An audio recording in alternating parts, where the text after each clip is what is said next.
This episode of Capes and Lunatic Sidekicks is brought to you by Tweaked Audio. To get awesome headphones, go to tweakedaudio.com and use the coupon code Southgate to get 30% off, free shipping, and a lifetime warranty. Or you can get there through the link on our website, southgatemediagroup.com. What about our Quasar podcast, The Quantum Zone?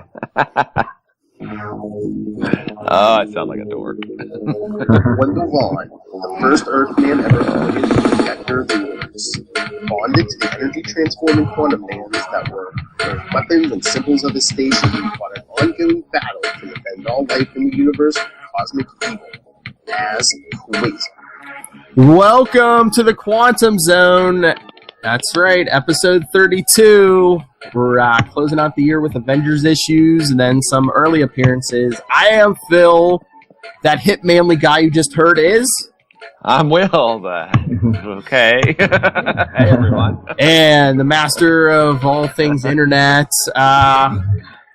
See him all over YouTube. Yeah, all around. What about our Quasar podcast? What about it? Oh.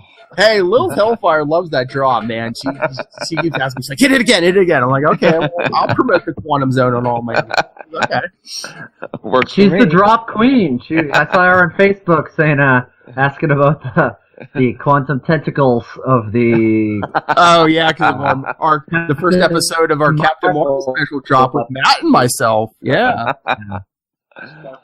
It would be nega tentacles anyway. That's what I said. Sparkly quantum tentacles. From our review of, what was that, issue 6 of Quasar, yes. Yes. Mm-hmm. Oh, yeah. All right, so where should we begin? We've got voicemail. We've got other stuff to talk about before we get to the issue, right? Yeah. Well, here, I'll pull up the voicemail. We got a voicemail. Soshin, is that you watching? He kind of went back on what he said. Well, he's like, oh, okay, he had a question, but he's like, okay, I kind of figured it out. But I thought it'd be interesting, just, our, almost since we began, we've had our number one fan, Soshin, and now, listeners, you get to hear him in his own voice. So, here, let me play this. Phil, hey, this is Soshan. I'm calling about the Quasar podcast you guys got. Man, I don't know what to say, but I think I got a no prize. I guess I'll start off with that one first. If you go issue number 2 at the very end. Oh, I'm sorry, issue number 3 at the very end, when Wendell's dad's talking to Eon, and Wendell's dad said that not to bother him right now. He's talking to Eon about what was it, Glenn Condra, the first cosmic champion he appointed. But then later on in the series, in issue number 27, you have Quasar talking to, or actually he's fighting the 3 previous owners of the Quantum Band, and it was established then that Stringian Starbender was the original protector of the universe. So I don't know exactly what was going on with that. So I think it's a no prize. But anyways, my question is, how would you rate Quasar all in all as a protector of the universe? What would you grade him as? And for the longest time, I was super pissed, and I'd give him a 5, because I think ultimately he had failed in his role. And it wasn't until years later that I reread the whole series several times. And to me, because it was that ultimately Eon died throughout the as he was the appointee. Eon had been alive for 8 billion years and countless number of protectors in the meantime, but Eon died on his watch. So, but then after rereading it, I find out that that wasn't the whole. That was just part of his mission. His real mission was to protect the universe, not necessarily Eon himself. And I guess the way Quasar goes about it kind of says he's Eon's champion, or even Eon himself said that, you're my champion and whatnot. But ultimately, he was there to protect the universe. So I guess I'd give him a 7.5 or so. Just wondering what you guys, your take on it. I love the podcast. I think you guys do an excellent job each week, and just can't wait to see and listen to more. All right, see you guys later on. Bye. Yes, Soshin, Cool. number one Quantum Zone super fan. Well, But I think he wrote that later, and he was saying, first they said it was the star, whatever Starbender was the first quantum band user, but then they said it was like Glacandra, I think. Glacandra. Yeah. And I think I saw this explanation somewhere before, but I was like, well, yeah, wasn't that like, you have Quasar and you have Wendell Vaughn, Yeah. two names for the same character. Maybe it was the same way for that character. And I think Soshin kind of came to that conclusion also, so. Yeah, and I think I'll have to do a little more research, but I think Lacandra's known as the Stygian Starbender. I think so. I'll have to double check that, but I think that's what it was. But he makes a good point about how successful he was, because I've always I'm going to score him higher, Soshin. I'm sorry, man, but I think he gets a 9 out of 10. But I think Eon, being as old and the cosmic awareness, omniscience at some point, kind of knew that his days were numbered, which is why he, Epoch, he had a little puddling Offspring. I don't know whatever Epoch is. He had an ace up his mossy sleeve.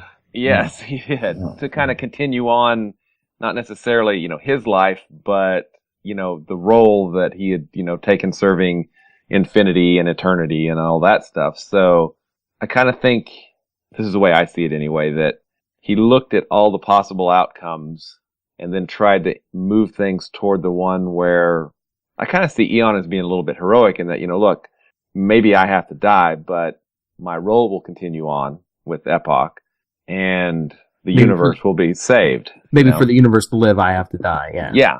So I kind of think, and I kind of think that's why he chose Wendell, because Wendell doesn't necessarily like it, but when it, the rubber hits the road, he always does the right thing, right? Mm-hmm. So in conclusion, Will's saying Eon's older than Aunt May. It's his time to die. Exactly. But I just love these translate, when you get a voicemail, it tries to translate it into text. Nobody ever gets it wrong. This is Google voicemail, and I know even with my app on my iPhone, Apple's isn't much better, because I remember looking at this first, and it was it says, "Hey Phil, this is S-O, Gene. I'm calling about the freezer package that you guys got." I'm like, well, first I look at this, I'm like, wait a minute, what? I'm like, oh wait, it's the Google text. So I listen, and it's like, hey, it's Soshin. I'm like, okay, yeah. It's Google text. And it's not just you, Soshin. Every voice message I've ever seen on any platform, it's always been the same thing, and he never gets it right. The freezer package. That's the new. We're going to call this thing from now on, is the freezer package. That should be the when we talk about stuff other than the issue. It's time for the freezer package. Yeah, this little freezer package at the end of the issue we're going to talk about today. Yeah. This is the freezer package brought to you by Soshin. Yeah. Yeah. A little side note, before the days of transcribing was very commonplace for voicemails and stuff, my boss at my work, he's a real tech guy, so I'd never heard of this before, and he told me, he's like, yeah, basically, if I get a voicemail, this guy from India just emails it to me so I can see what was read. I don't have to listen to it. So I just used to call him and say, hey, Chris, this is Raj, the guy that transcribes your voicemails. I just think you're a really cool guy, and I hope that one day if I come to America, we can hang out and be friends.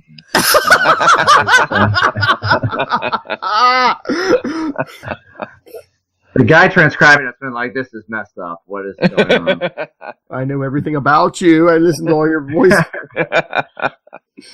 I'm going to address whether or not to send a no prize, because I guess I would be in charge of mailing that empty letter.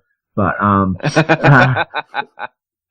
we're about 15 Quasar issues away from verifying that fact, Soshin. So, we'll have to wait a little bit for the no prize. That's right. But I do like your spunk. Isn't that tuned. Isn't that like around Infinity War or Infinity Gauntlet? So you could be like, Conan, it's time for my no prize. Yeah, we'll cash it in then. But Soshin, thank you for calling. And by the time this episode airs, I hope you're already enjoying a try. I hope you bought the trade for Cosmos and Collision, and you got that in the mail because it's out by now. Yeah, it is for I think the comic shops, but not necessarily. No, but us listening, right? Oh yeah, that's right. By the time this hits the podcast, it'll be It'll after be the out. 23rd. Yeah, that's right. Yeah. Not thinking temporally. Excellent. Think in the future. Come on. You're too linear. Too linear. Dang it. Oh, the Captain Marvel podcast you guys did. We should mention that. That was awesome. I listened to it last Friday, I guess, when it dropped. Is that when it dropped? Last Friday? It dropped Thursday, yeah, so you might have heard it Friday. But yeah.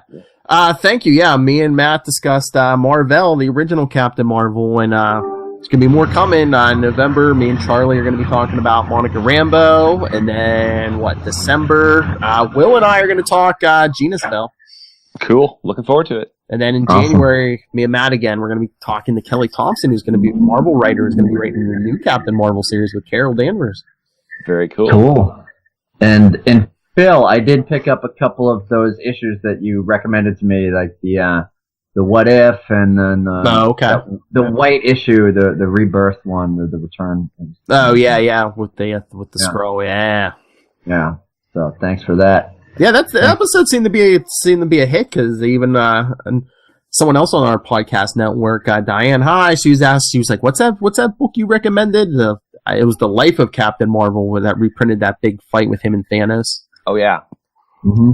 Since Thanos was Thanos, some of you may have heard of this character. Who are you talking about? I don't think I know of Thanos. Is that how you pronounce that? I don't know who that character is.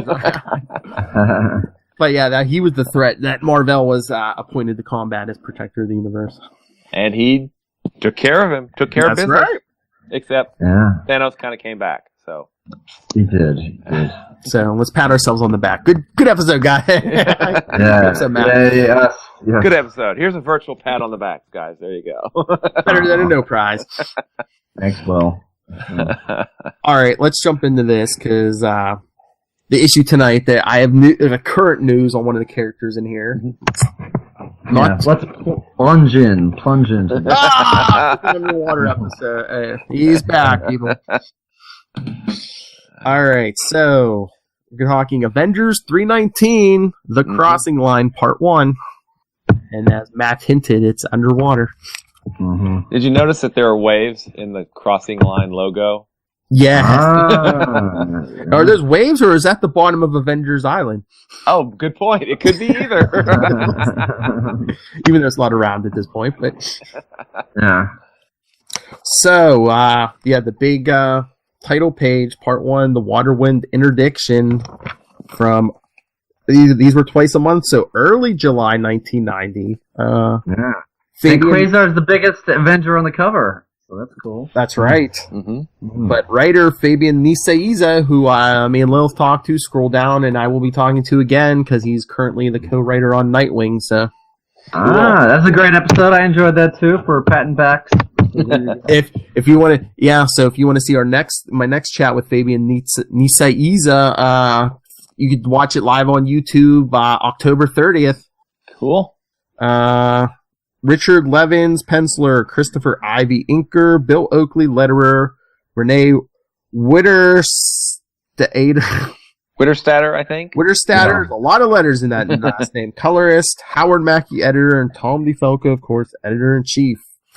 And we can get you got the headshots wrong headshots on the cover because you get Thor and Iron Man on the cover. They're not in this issue, but the first page gives you the right ones. I got Captain America, Vision, Sersi, some guy with a headband, yeah, and Stingray, who, as I was telling the guys, was in last week's Avengers #9. And he was in the first couple pages. He gets into a confrontation with Namor, who I guess is back to like evil emo-y ways. He's wearing like that black costume again, and it's kind of off panel, but you kind of have some sharks chomp on Stingray. So I don't know if Stingray's dead or not. Yeah, damn. So not confirmed, but that might have been the end of Stingray. Or our aquatic friend. But like I said, it was off panel, so they could say, "Oh no, he was just really injured or something," or someone else might put that costume on eventually because it's all in the costume. Barry, let's see. I want to talk about the heads that are lined up. Barry, let's see. That's subtle, man. Very subtle. Barry, let's see. The heads lined up. I mean, Captain America looks very bored, like you caught him in a candid moment. Vision just looks like Vision. Sersi looks extra sassy, and then and Quasar just kind of looks like he's like, "Yeah, I'm finally here. I'm in the I'm under Sersi. Oh yeah, yeah." And then Stingray, were you gonna say something? Well, yeah, go ahead, man. I just think that I know Stingray's not in the Avengers at this point; he's just kind of associated with them. But I think that they call for years Iron Man was called Shellhead. Well, how hasn't Stingray gotten the nickname Shovel Face? Because that's the trouble. Yeah, maybe it's a Stingray's tail, but I don't know. Shovel Face to me. I don't know. Or what's that arrow on your face pointing to? Yeah.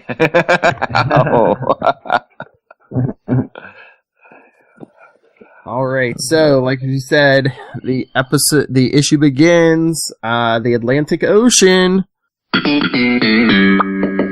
250 kilometers from the coast of Iceland, the Royal Navy submarine Waterwind is foundering. And then we get another box that says 27 hours and counting. To what? We hear the crew. Ballast tanks are blown, Admiral. Emergency power now. Aye, sir. Switching to diesel generators. And controls are just exploding. Tactical's down. Active's down. Passive is gone. Then we see an Admiral. This is Admiral Rickard. Communications, contact Command Central. Code alert, Delta Mar 6. Tell them we're coming up, but it doesn't look like we're going back down. Then we see a helicopter. Yeah. The ICP helicopter. Can I get a whoop whoop? Whoop whoop! Whoop whoop! So, oh wait, are those Russian whoops? Because it does say translated from the Sorry, I jumped ahead. Yeah. Well, no, we see guys speaking Russian, because it tells us translated from Russian. Fast and tight. Avoid Which is an editor's note. Yes, Oh, I'm sorry. Yes, the language you're seeing is Russian. Oh, wrong button. Okay. There we go. Yes, translated from Russian, and that's by Howard Mackey, I assume. I guess. But yeah, they're saying fast and tight. Avoid shooting once we're inside. And guys inside are yelling, "Mayday, mayday, need air." You hear some, and then, "Oi, what's going on?" So some Scottish guy gets shot, or what was that? English. English. They're British. They are British, yes. Because we do get it. Don't we get a guest appearance by the Queen? Yeah. And no, it's the Prime Minister. I think. Yes. I think is that supposed to be Margaret Thatcher? Yeah, I was gonna say it's the Prime Minister. It's not the. Yeah, we could also tell a little earlier that one of the bubbles was get more extinguishers here. So, it's no angler, but yes, we got Russians versus British here. So the Russians are getting in the sub. Stroke off. We are not here to kill 140 men. No, we're here to kill 140 million. Or save the same amount, comrade. Control center ahead. The anesthetic canisters in the air vents now. And one of the Russians yells in English, "Do not move." What is the meaning of this? Quiet, please. As they hold the crew at gunpoint. I am, and one guy pulls off his mask. One of the Russians says, "I am General Major Ilyich Prokofich. This vessel has been secured by the Peace Corps." Shouldn't that be CORPS and not CORPSE? I think that's the pun he's making, the Peace Corps. Okay. They're going to be killing a lot of people. We have peace in our name, but we leave dead bodies in our wake. That's right. Oh, wake. Another water joke. Thank you for your assistance, Comrade Allinson. Allinson, you helped them? Of course, the only way so many systems could have malfunctioned at once is through sabotage. But why? And the Russian says, "We're here to save the world, Admiral." "And how do you propose to do that?" "Through great sacrifice, sir." And as the Admiral's hitting a button, the Russian shoots him and says, "Beginning with your own." And blew a raspberry at him. Yeah, he totally just blew that's what it looks like. at him. It's gotten dead. I'm sorry, I'm laying down on the job. So he says, beginning with your own, and shoots him. He has alerted the Royal Navy. It is only a matter of hours before we are located. I had hoped to do this cleanly, quietly, but it appears such hopes are quite dashed. So that's when we switch. Oh man, I'm on the wrong screen. Okay. So that's when we switch to Parliament building, London, 26 hours and counting. Is that Greenwich Mean Time? I'm trying to remember. Did they say Greenwich Mean Time at some point in this series? Oh, I don't know. I don't think so. I reread it like shortly. Okay, I've been trying to do one at a time, so I'm fresh. But yeah, I can't remember unless that was another story I'm thinking of. But yeah, I don't know. Madam Prime Minister, we can have the RAF scrambled in on her in less than an hour.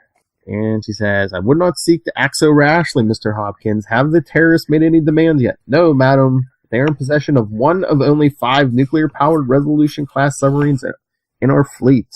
What is the vessel's complement armament, Mr. Jackern? 13 officers, 130 ratings, 16 Polaris SLBMs, Cataline warheads. I see, Mr. Waslin. Any hope of alerting our superhuman resources? Who? Excalibur? No, it's WHO, but... Yeah, what is WHO? Is it like weird happenings? Isn't it like Doctor Who? Isn't it like associated with Doctor Who too? Or I don't know. I thought it was just like a British like shield or something, or I'm trying to remember. I've only seen them mentioned like in an X-Men issue or two, but yeah, it's like I think they were big in the Excalibur book. Yeah, it's like I think it's like Weird Happenings organization, unless I'm completely off. Okay, yeah, makes sense. But I think it's like X-Shield. Yeah. But yeah, Excalibur, who we talked about two issues before, or 2 episodes before this. Yeah. And the one guy says, not appropriate, not available. But the superhuman route may be our best chance. Standard military engagement could prove disastrous. So the Prime Minister says, I see no alternative, gentlemen. Alert Washington and the United Nations. Tell them we need help. Tell them the Waterwind has been compromised. So superhumans. I wonder who they're going to go to. New York, Avengers Mansion, home to Earth's mightiest heroes. They better be able to live up to that name. 25 hours and counting. Yeah, they're sitting around Earth's mightiest break room table. Well, yeah, the new mansion's kind of was still being built, although it was just a hole in the ground last issue. But now, yeah, they actually have some walls and like a ceiling. But yeah, they're sitting around a table. You see packing crates in the background behind Captain America. Yeah. And so, how did we pick the Avengers for this mission? I guess it's just the ones who showed up, because Cap says, well, it looks like we have a quorum, so the meeting can begin. First up, we can report that the mansion's reconstruction is progressing steadily, as is Star Fox's recuperation. See, like, I wasn't sure if they had mentioned Star Fox, but yeah, I think this is the last time they mentioned it, but yeah, Star Fox. Yeah. Anything we need to be updated on? Quasar? And what does he say? Quasar update his uniform a little bit? It looks like, does he always have those holes on his armpits? Is that I don't know. Maybe just so it can breathe a little bit better. Yeah, I don't know. It's weird. May just be an art error or something. I don't know. Yeah. But so Quasar, they ask Quasar, he asks Quasar anything, and he says, recently I erected an energy screen around Earth, which will alert me to any extraterrestrial intrusions. Hey, editor's note. It happened in Quasar number 12. Or last episode of Quantum Zone. That's right. He says, I will, of course, keep the Avengers database fully informed of any such events, because he is such a records freak. He is. Loves that database. And Captain America says, Sersi, Vision, and Sersi says, I had a simply marvelous party at my... was that an intentional pun? Marvelous party? Maybe. She says, does that count, Captain, dear? And Vision says, I sincerely doubt that your social activities could in any way be construed as an appropriate Avengers of business, Sersi. Cap's like, be that as it may, it's been quiet enough the last few weeks that maybe but then it gets cut off by Peggy Carter. So was it that slow that Cap was like, let's hear about this party? Well, don't they drunk? Did anyone throw up? Were people naked? What's going on? Isn't Avengers 326 with them at a party with Sersi? 325. Yeah, it's like 325. Okay. Epilogue to this and the backup stories in these issues. Yeah, that was the big build in the backup stories. I think I bought the next issue, even though it wasn't related to any of our podcasts, to find out what happened because of that backup story. But we'll get to it. Yes. So, before Cap can ask about the party, Peggy Carter calls and says, Cap, Peggy Carter here. We have a red line call incoming. So, Commissioner Gordon's calling? So, Cap says, thanks, Peg. Put it through down here. Good afternoon, Mr. President. So, just from the art and the year of this issue, that's got to be George Bush Sr., correct? Yeah, I think so, yeah. He says, Captain America, good to see you, son. Looks like we may need your help here. And Cap says, you only have to ask, sir. I knew this country could count on you. Seems our friends in Great Britain have lost a nuclear submarine. And Sersi, how does one lose such a thing? Things are sketchy on that front. All we know is that you've been granted clearance by the United Nations to take that sub down using any means possible. Keep me informed. Isn't that kind of like weird? It's like, yeah, it's a nuclear submarine, so if you need to smash it, just smash it. Really hard. Exactly. Right on the nuclear weapons part of it. Just keep me in the loop. That's what he says. He says, keep me informed of your progress. And Cap says, Peggy, and she says, I've already tried contacting Namor, no response. So Quasar says, we may need more muscle to haul in a loaded sub. What about Thor? And Cap's like, Peggy, and she's like, checking, no answer there either. That seems like Quasar. Does Quasar have a thing for Thor? Because that seems, remember in the Terminator, like, I need Thor! And now he's like, who can we call? Let's call Thor! Let him smash it with a hammer. Oh, yeah. Or let's, let him strike the nuclear sub with some lightning. Yeah. So Cap says, let's hit the hangar, people. Peggy, one more person to try. Call Walter Newell. He's now at the Groton Laboratories in Connecticut. Groton. Groton, Connecticut. Yeah. Okay. My Connecticut expert. Thank you. Yes. New England, baby. Yeah, that's right. So Quasar says, Stingray, is it wise to involve a non-Avenger in such a potentially delicate matter? And Vision says, without Namor available, we need someone who has underwater capabilities and experience. And I'm assuming it's Cap says, because always sees the underside of the Quinjet. Yeah. Stingray fits the bill, and he's worked with us before. Peg, tell Dr. Newell that our ETA is 10 minutes. Tell him we're sorry for our brusqueness, but the situation demands immediate action. The president said so. And transmit all the information we have on the missing submarine to our onboard computers. I'm on it, Cap. Carter out. And Quasar says, I'm a little worried, Cap. I mean, international terrorism isn't usually our stock in trade. And Cap's like, you're right. And the alarming lack of information doesn't sit well with me either. Frankly, I'm a little worried, too. Okay, hang on. This may just be me, but if I had the quantum bands, I would never ride in anything ever again. Why is he riding in the freaking Quinjet? Yeah, this is Doctor Strange and Spider-Man in a rent-a-car all over again. Yeah. Oh, nice callback. Good Lord. But I mean, isn't it? Yeah, but I mean, this way he can like sit back and like take a nap if he wants to, because he's not piloting the Quinjet, or like, and maybe conserve strength, because like, didn't he say his arms get tired if if you're flying with your arms above your head first? But I mean, if speed is of the essence, why doesn't he just because he can go faster than a Quinjet, right? I mean, but at this point, did they even say where they're going? Because isn't Peggy just like loading the info into the computer? Oh, maybe. Right now, he doesn't know where he's going too. And he's new. It's all about team building, I know. Maybe on the way there, he could find out what happened at Sersi's party and get in on the gossip. Nice. True. Yeah. Who spiked the punch bowl and stuff.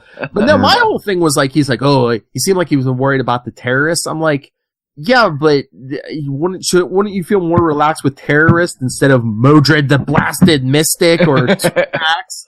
Or the Stranger or Thanos, well, I'm not trying to skip it. Yeah. Well, so far he wasn't there for the Stranger thing. He will be in January. January. All right, so now we go back to the Atlantic Ocean. The Waterwind is operational again. Her ballast tanks have been cleared of the nitrogen crystals used in the sabotage. All electrical systems are nominal. Computers are back online. Most of her problems involved lots of flashy show and little substance. 23 hours, 42 minutes, and counting. Till what? Well, gosh, I don't know. Gotta keep listening. So the trader is giving the Russians a tour. This is the missile room. We're packed with Polaris A3, 6 torpedo tubes. They'd be daft to mess with us now, eh? They would be daft not to. Then they switch back to Russian. Kuryeshten, can you operate the system? I believe I can, sir. By bypassing the launch sequences may be difficult but workable. Good, proceed then. General Major! Yes, Mendev. An incoming vessel is attempting to contact us. I'm on my way. Work quickly, Kuryeshten. We may have need of those missiles sooner than we expected. I love this because it's like, oh, you think it's the Avengers, but no, it's not the Avengers. No. Comrade, we have an acquisition. Shall I prepare retaliatory measures? Relax, Strokov. Give me an up status report, Mendev. Well, what Strokov said might have been a little curlish, but it was accurate. The craft is approaching at 40 knots and approximately 20 meters in length. I keep losing them on sonar. Why is that? Either I'm completely incompetent or their stealth systems are better than our detection capabilities. Rest assured, I'd opt for the latter. Yeah, I also like that they have to keep emphasizing the fact that they're Russian by having every one of them refer to each other by name or Russian name or comrade. Yeah. What does this mean, comrade? Well, comrade. And the one guy said, "They may be mute. They are hailing us. Unidentified terrorists. We are the People's Protectorate. And in the name of the Soviet Socialist Republics, you are hereby requested to surrender immediately or be blown out of the water." And we'll get introduced to them in a couple pages. He looks like a big Russian Captain America. He's all red. He has a shield. He has a star. And he's next to a guy that looks like Vision crossed with the Silver Surfer at a toga party. And Crimson Dynamo, who's like their Iron Man, and Dynamo, Red Guardian, Crimson Dynamo. Oh, I should know. It's a Russian. I should know his name, and I can't remember it right now. Big guy. Yeah, Zangief from Street Fighter 2. Yeah, that's it. You're right. Is it like P-Run or Parun or? Yeah, I think that's what it is. Parum-pa-pum-pum. Yeah, I don't know. And they have their version of the Vision and Vostok. Vostok is and kind of their version of Sersi. Yeah. I like that they didn't give in to temptation, but we have the Russian Captain America, Iron Man, Thor, so let's throw Iron Man, Captain America, and Thor at them. Unless that was the plan, because Thor and Iron Man's heads are in that corner box. So. That's true. Unless they were unavailable. I'll give him Quasar. Yeah. He didn't take the kid in space, throw him a bone. But meanwhile, above the ocean's surface, the Avengers Quinjet continues its search for the renegade submarine, 22 hours and counting. Anything yet, Vision? Not as yet, Captain, but having plotted a projected path for the Waterwind based on their last known location, we should be very close to target acquisition. It just hit me with that, how much longer till we get there? And just, no, do you think that when they redid the Vision, they tore him apart and put him back together and he was all white? Was that kind of like were they trying to ape the whole Mr. Data on Star Trek The Next Generation? I don't know, I hadn't thought about that, but yeah, they definitely... They made him more logical and took away his emotions, so he looks more like and he acts more like Data now. That's an interesting thought. I hadn't considered that. Look at Vision's word bubbles. If he doesn't use contractions, then maybe he might be onto something. Because I think didn't John Byrne write the issue? I think a West Coast Avengers where they took him apart. Yeah, I see you, Byrne.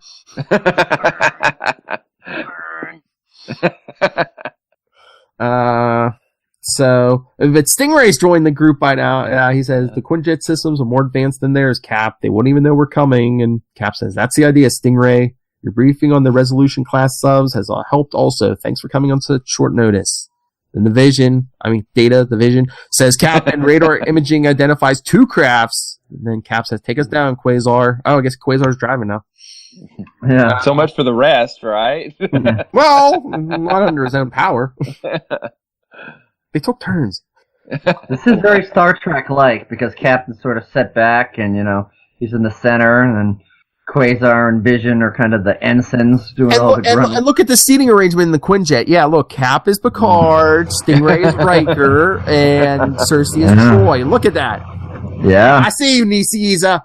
I should bring this up when I talk to him. Be like, were you going for Star Trek? I definitely was going for Star Trek. Yeah. Ask him if he was also reading. He was watching Star Trek and reading a lot of Tom L. Clancy. This got that vibe. Yeah. Were you hunting for Red October, sir? Yeah, Red October, Russians. So, Cap says, take it down. Vision says, cavitation of smaller craft is virtually negligible. The signature on the larger most definitely marks it as the Waterwind. And, well, there's only one way to find out who's in the second vessel. And as they get closer, Quasar says, we have them, Cap, but it looks like there are people outside the second craft. And Vision says, the Waterwind has opened launch tubes. The Waterwind has fired torpedoes. And we see the Russians, like you said, Crimson Dynamo, incoming, P-Run, and I will handle the closest one. Vostok, I'm quite capable of rendering the second torpedo inoperative, Crimson Dynamo, because I guess he has power over all, machinery? I guess, yeah. I believe that's what they say. So, and Crimson Dynamo's like, oh, so I see, and Cap says, those are the Supreme Soviets. I've run into them once. Yeah, wasn't that Captain America 352 and 353? I think so. By the way, for our younger viewers, there used to be this thing called the Soviet Union. Russia. Now Russia. So, it used to be a thing almost 30 years ago. They were real big into communism. Yeah. That didn't work out so well. Then they were standing online for toilet paper. USA! Now they just want to be friends with you on Facebook. Yeah. And help you vote. So Cap says, I'm not sure they can be trusted here. We better stop them from aggravating the situation any further. And so Vision, Quasar, Sersi, and Stingray take off into the water. Vision says, our information on the Supremers is minimal. And Quasar says, no matter what, they're a poor man's version of us. And Vision says, nevertheless, Perun is their strongest member and can channel bioelectricity through his axe. So, Thor. And Vision calls Vostok Sputnik, because that's the name I guess he originally went under. Is a synthezoid like myself who can manipulate all forms of machinery, and Dynamo, as in Crimson Dynamo, his armor is on par with Iron Man's. And Sersi says, who is this beefy specimen? Perun, let's see what he can do if I turn the water around him into a plastic alloy prison, which she does. And of course, Battle of the Synthezoids, Vision says, Sputnik, the Avengers are here under the auspices of the United Nations. And he says, I'm called Vostok now. The terrorists responsible for this predicament are Soviet citizens and therefore the responsibility of the Soviet government. I apologize for manipulating your mechanical systems this way, but we must not be deterred. And it I guess he's thrown Vision's innards around because it looks like a little fist punching out of the Vision. Oh, yeah. And our boy Quasar goes for Crimson Dynamo, puts him in a quantum net. Sir, please, don't fight back. Or again, being polite. Sir, please, don't fight back, or I'll have to tighten my photon net. You don't speak English by any chance, do you? And even Crimson Dynamo's like, politeness from American? Well, wonders never cease. Yes, it's Quasar. So, yes, he was in a quantum net or... Sparkly quantum Tentacle? Nice. You don't get all the attention drop wise, Will. So everyone's duking it out, and Quasar said, I guess I was speaking an international language anyway. And meanwhile, Stingray's trying to sneak on the sub. He says, I'm not much use when heavyweights fight like that. Not that I'm complaining. It's a little too wasteful. If I can make myself useful by finding a way onto the Waterwind and disabling their launch capabilities. Now, can I just add a little one thing? So Sure. Quasar puts him in a net, and then he breaks out. So it went from net to niet. Russian joke, nice.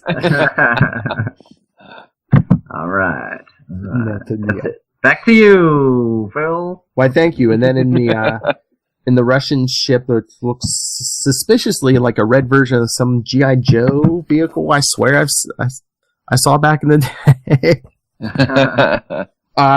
Red Guardian, there's anger everywhere. Of course there is. Phantasma, we are engaged in a battle to determine who will then battle a nuclear submarine. Though you be group leader, you would do best to respect my intuition. See, she's like the Troy version. This is so Star Trek The Next Generation. He says, I am sorry, I do, but can you explain your bio readings further? And she says, only that we are approaching something we shouldn't. We must stop. And Red Guardian calls the Quinjet and says, this is Red Guardian of the People's Protectorate, contacting Avengers craft. So the whole group's changed their name too, and Cap's thinking, People's Protectorate now. It's like better than calling themselves after a governing body in a time of political turmoil, I guess. Especially a failed one. And he says, this is Captain America. Let's stop this fruitless fighting now. And then Phantasma says, we are only making matters worse by continuing. And Red Guardian says, Captain, please try to understand that Soviet personnel are involved in aggressive action. We feel to allay global fears, we must stop them ourselves. And Cap says, as they're talking on two sides of the fight, we can appreciate that, Guardian, but we are recklessly allowing the Waterwind the opportunity to accomplish the very goals we both want to prevent. And Red Guardian says, but it was you who attacked us. And Phantasma says, it is too late. We have come too close and they are angry. They feel they've been violated again. Again, another misdirection, I think. Everyone thinks she's talking about the sub, but I think she's talking about the last page of this story. And they want us to pay for it. And Red Guardian says, Phantasma, what is it? Who? And Cap's like, who's that yelling? What's going on? Turn off my lawn, kids. Am I on speakerphone? Can you hear me now? And then we see Stingray's trying to get in the sub, and he says, okay, I'm here, and I'll have to find a way in. Maybe if the launch tubes are still open. Okay, that is an easy way of ingress, but if the sub's about to fire their missiles, could Stingray get, like, crushed by a launching missile? Or a torpedo? That would not be cool. Yeah. More like Stingray. Oh! Smush Dray. He says, then just take out an unknown number of hostile armed terrorists and deactivate any nuclear warheads that may just be lying around waiting to detonate. No wonder I let this costume collect dust in my closet. I was waiting for him to say, yeah, then go in and fight all those terrorists off. An unknown number of terrorists. You know, if I fail, I'm going to die hard. Or no, was this before? I was going to say, the whole vessel is under siege. Anyone else see that Steven Seagal movie? Oh, yeah. I was going to say, if you have, and Matt Cohen is probably going to review it in the month of November. Oh, yeah. All action movie November. Yeah. Oh, okay. How you holding up for October? Little mid-October intro. We're doing a podcast review of a horror movie every day, and I have not slept that much, so it's going good. Although we just watched Tremors, A Cold Day in Hell, and oh boy, I think they're trying to be like sci-fi, Sharknado type movies with that, because It seems like they're just bad on purpose. And I rewatched it all though. But all right, back to the issue. I just love that he says I haven't slept probably because they've been staying up late watching movies. But he said that all I could see is like him and his wife laying in bed, and his wife's like, "Matt, it's just a movie. You can go to sleep." Yeah. No, I heard a noise. I'm scared of graboids coming out of my apartment floor. Yeah. They're under the bed. Oh man. All right, so Stingray's trying to find a way into this sub. Then he says, "Wait, that shrill noise! I've heard it before." And then a big blast hits the sub, and Stingray goes flying underwater. He says, "Can't fight the current."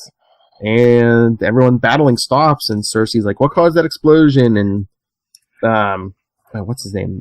Vostok says, "I believe, madam, that the operative term should have been who caused that explosion." Dun, dun, dun. And our first cliffhanger,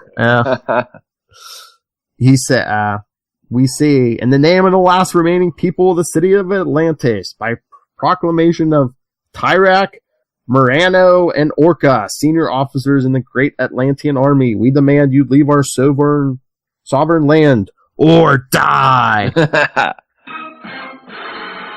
There we go. 21 hours, 33 minutes, and counting. That's the end of our first story, because there is a backup story. But I thought Dick Tracy came in and shot the Atlantans after that. Yeah. Man, he's been showing up in all these Marvel stories recently. Yeah, he's everywhere. He's like Spider-Man, and when new issues of new characters come out. You know, well, yeah, he's gonna face all the supervillains and Warren Beatty them all. I got him to put his head on the desk. Stingray kind of looks like the Blank, so maybe he was coming in for that. Also, when he got pushed off in that force, I call that when push comes to shovel. Wow. Oh, that's why nice. That's why I would pay him if we had money, people. Yeah. All right, so the backup story, which we'll be getting these the whole time we do these Avengers issues, like we said, and they'll culminate. Those stories will culminate in Avengers 325. So, the Avengers crew. Yeah. There's more than two, but they are live. Me so hungry. That's what it starts. We serve you long time because this is a Jarvis story. Yeah. All right, so among the first sections of the Avengers' new headquarters complex to be fully operational is the kitchen facility. Well, yeah, I would assume people have to eat. Yeah. Yeah. Well, does the Vision have to eat? I mean, I don't think he does, right? Well, food just goes right through him. You mean he's just a food processor? He doesn't love anything that Jarvis creates. Yeah. Oh man. So, domain of the Avengers, longest term employee, their chief of staff, Major Domo and butler Edwin Jarvis. Every morning from 7 to 8 a.m. as his fellow staff members arrive, Jarvis presides over one of the most exclusive breakfast clubs in the world. Who's Emilio? Who's Molly Ringwald? But the story is Rats in the Kitchen, which I find ironic. But some of you might be saying, Quasar's not in this story. Why are you coming here on Quantum Zone? But did you see who wrote this backup? I did. Who could that be? Can you tell us? Mr. Mark Grunwald. Yeah. James Frown Petzels, Keith Williams inks, Joe.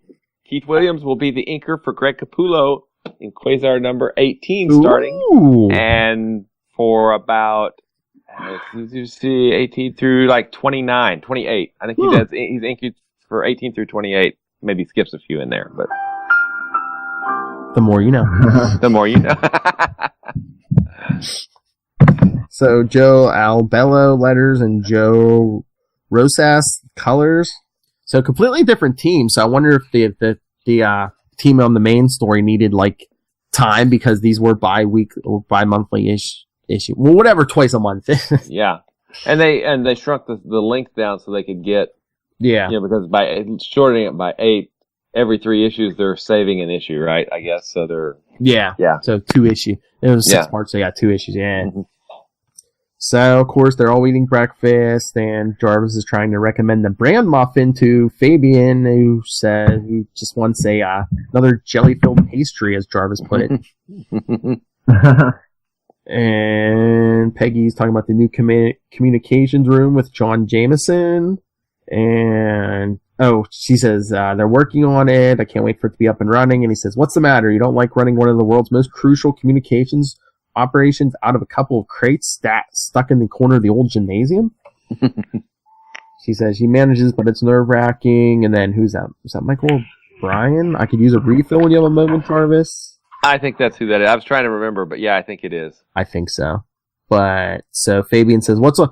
After Fabian's just got done stuffing his face with donuts, and he says, "What's on the lunch menu, Jarv?"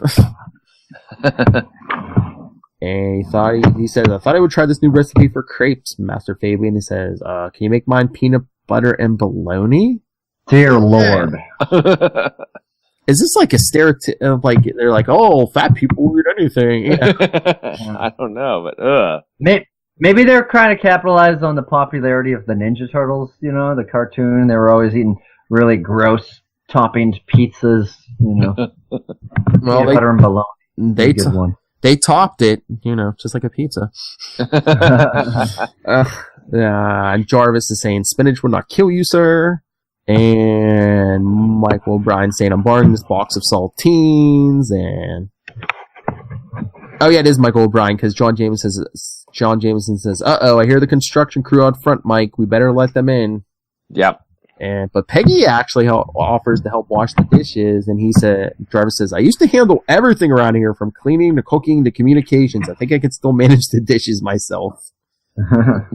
Miss Peggy, and she says, "Please drop the miss. It sounds too much like Miss Piggy." And he says, "Certainly." And she says, "You don't resent all of us Johnny-come-latelys Cap added to the staff?" And he says, "Most assuredly not, madam. I truly enjoy the constant companionship." And she says, "Well, the monitors are calling. Later, Edwin." And then we hear another voice say, "Edwin, Edwin, Edwin." He said, "That voice, it sounds like, 'I'm back, old chap. Old tears die hard.' And he says, 'Who are you? Come, Edwin. You know who I am. You know me as well as you know yourself.' 'Oh, well, if you insist, I'll say it. I'm the Crimson Cow.'" I thought it was Orko from Masters of the Universe. Nice pull from my childhood. Thank you. Yeah.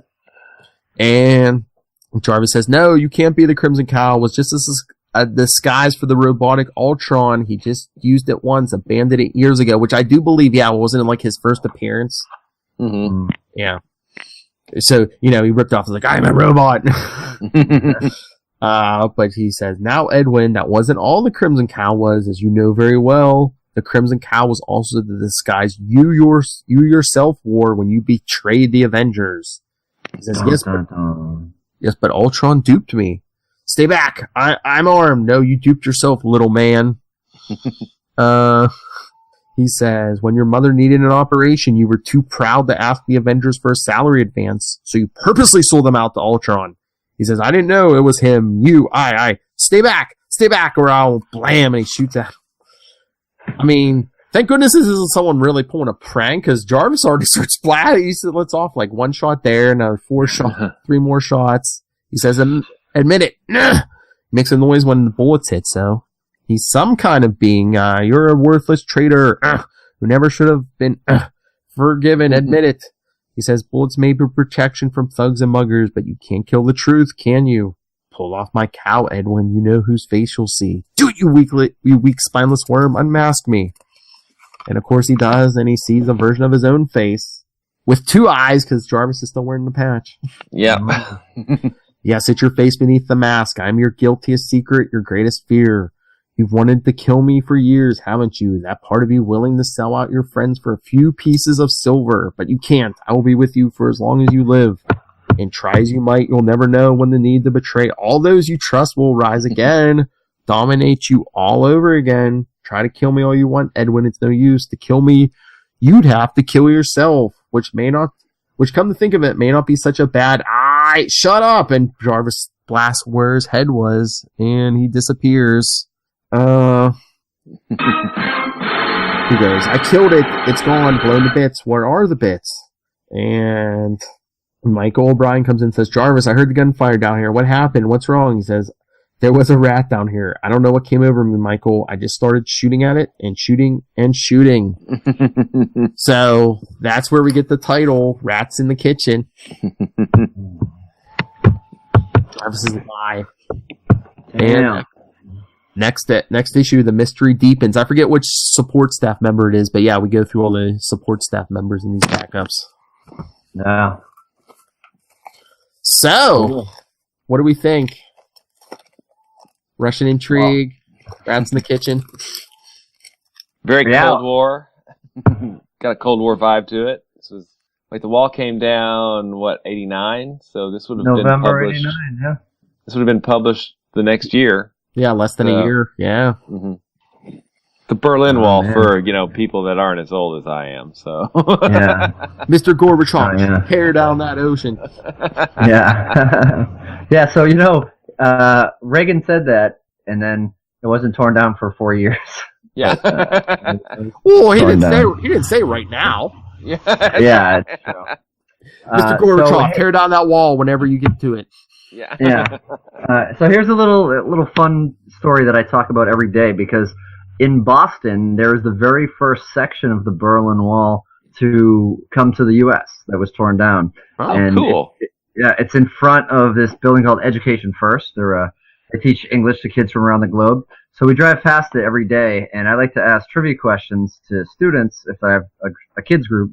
And one time I asked, and this girl raised her hand with confidence when I asked her what two German cities do the Berlin Wall divide, and she's like, Mexico and America. Oh my. Yeah, it was, you should have seen the chaperone's face. He's like, I'm a math teacher. I don't know this kid. I don't know. Yeah.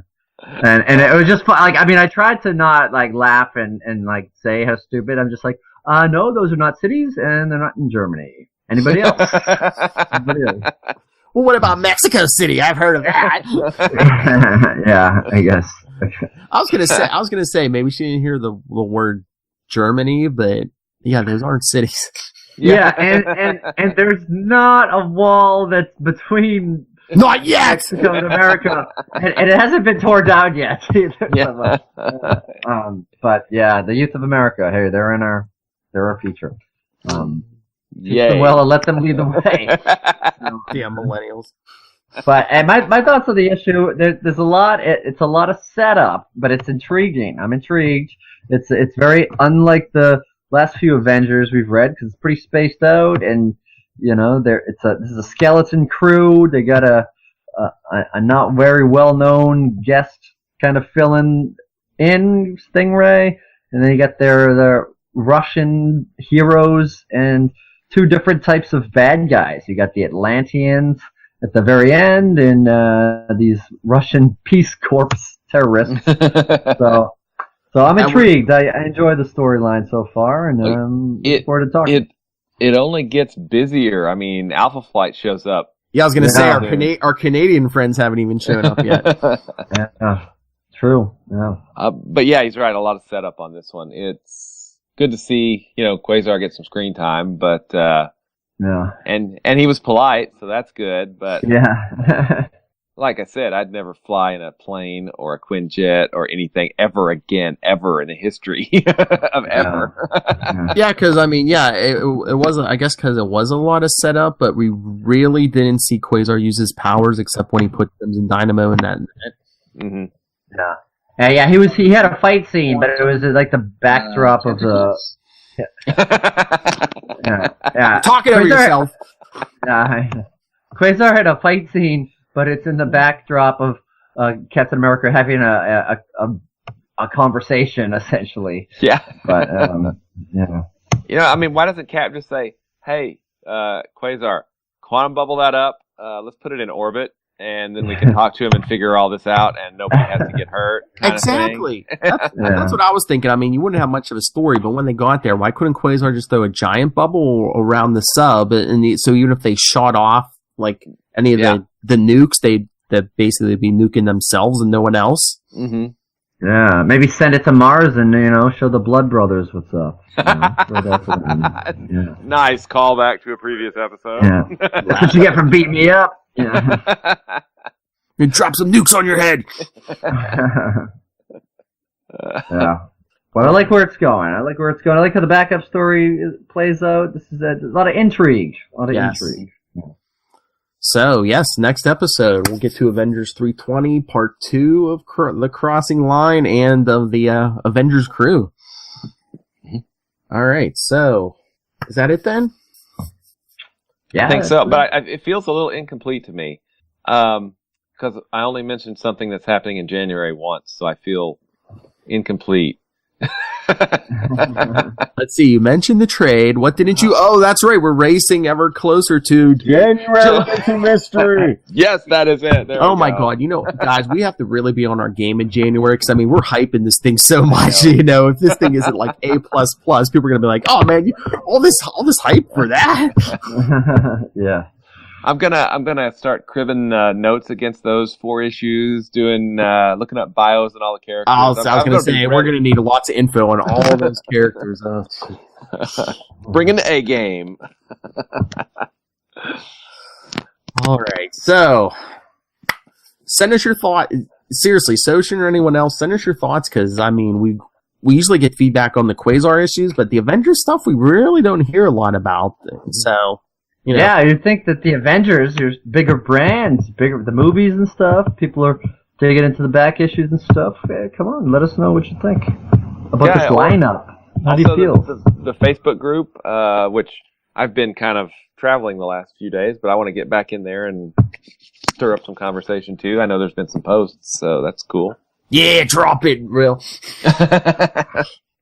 But so if you want to share your thoughts on this issue or any of the other Avengers stuff coming up, because I was going to say, rest of the year we're covering Avengers up to 325, and then we're going to do this for a couple early appearances, because just in case, if we would have time, we can even record an episode or two, or, maybe do 2 in 1 week or something. So yeah.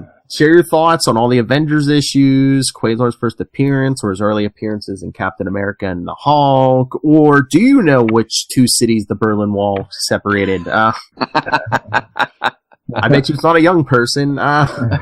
So email us, capesandlunatics@gmail.com. Follow us on Facebook, facebook.com/QuantumZonePod, @QuantumZonePod, and @CL Sidekicks on Twitter.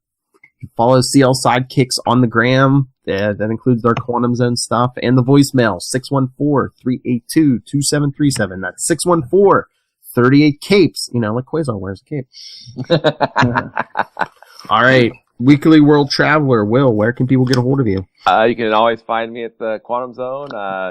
I'm at WALLRED on Twitter and Gmail. And you can find my self-published book, Diary of Night, at diaryofnight.com. So take it away, our intrepid October podcaster. Master of YouTube. Yes. And hey, join Will's mailing list too, the Midnight Hour, right? Yes. I'm following your Couch to 5K adventures. Yes. That's not been so awesome this week because of work, so I'll get into that. Okay, all right, cool. I keep seeing those, and I'm like, I should try that. Yeah, it doesn't seem that bad. Okay. Well, I'm chugging my way through October with my wife, Yale and that. Recap Stuff is the name of the show. We're doing horror movies to start with. We have some ideas where to branch out in the future after this, but we're really pushing them out there every single day. We're on iTunes now, SoundCloud, as well as YouTube, and we'll post it on Facebook. So you can look me up on Facebook, Matt Kona, MATTKONA. I'm on there too. And if you're listening, and I guess if you're in join the Quantum Zone group, but if you're in any Avengers Facebook groups or you know of any, let us know. Maybe we could post about what we're podcasting in there and get the word out for anyone interested to hear. That's a good idea. Yeah. Maybe I'll go. I mean, say if you know of any Avengers Facebook groups, let me know. But I'll go searching on my own.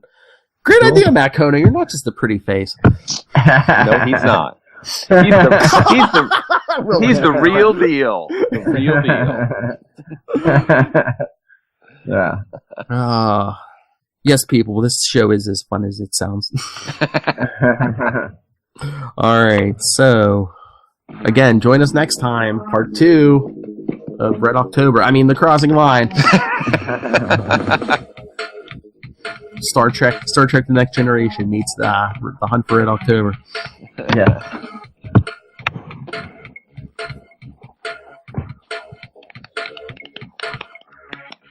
I forget what issue does where does Alpha Flight? I know they show up at the end of one issue. Is it next issue or like the one after? I think it's the next one, but I'm not sure. I'll have to double check. Hang on. When do we get our Canadian bacon?